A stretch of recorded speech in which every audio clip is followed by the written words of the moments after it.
ډیر مسلمانان ورونه او خویندې د سترګو د تکلیف د مرض شکایت کوي.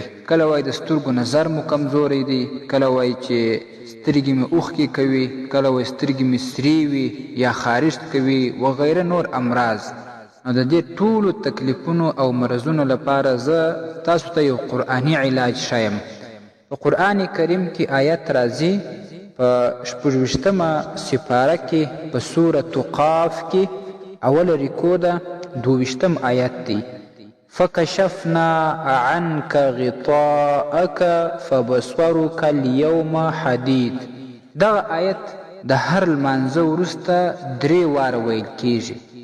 په سر او پای کې به یو وار درود شریف وایي.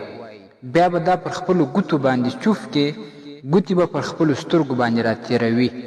نو دا د دې سترګو د هر تکلیف او مرض علاج دی. نن سبا د سترګو د نظر کمزوري ډیره ده، نو دا بیا خاص د دغه مرض لپاره هم کافي علاج دی. ډیرو کتابونو دا نقل کړی دی.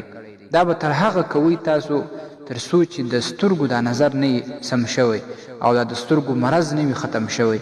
موږ او تاسو ډاکټر ته ورسو، هغه راته دوا راکړي، نو هغه دوا که د 1 میاشتې که د 2 میاشتې تر څو چې زما ستا صحت جوړېږي هغه مرض مو ختمېږي تر هغه دوا خورو. لیکن کم چې نبوي علاج وي، قرآني علاج وي، هغه ما ورته 2-3 ورځې وکړو بس بیا یې پرېږدو. نه، دا ډېره لویه غلطي ده. تر هغه به دا وظیفه جاري ساتو تر څو چې هغه مرض دغه تکلیف نه وي ختم سوی. یو ځل بیا هغه آیت درته وایم، د سکرین پر مخ باندې به هم تاسو ته هغه راشي.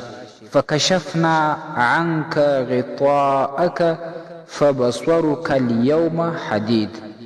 په 26مه سپاره کې په سورة قاف کې 22م آیت دی. نور مسلمانانو ورونو ته هم در سره واستوئ چې د هر چا د تکلیف ور باندې ختم شي، تاسو به په ثواب کې ورشریک یاست. ستاسې د اسلامي پوښتنو جوابونکی مفتي حکیم الله صابر الحنفي صاحب.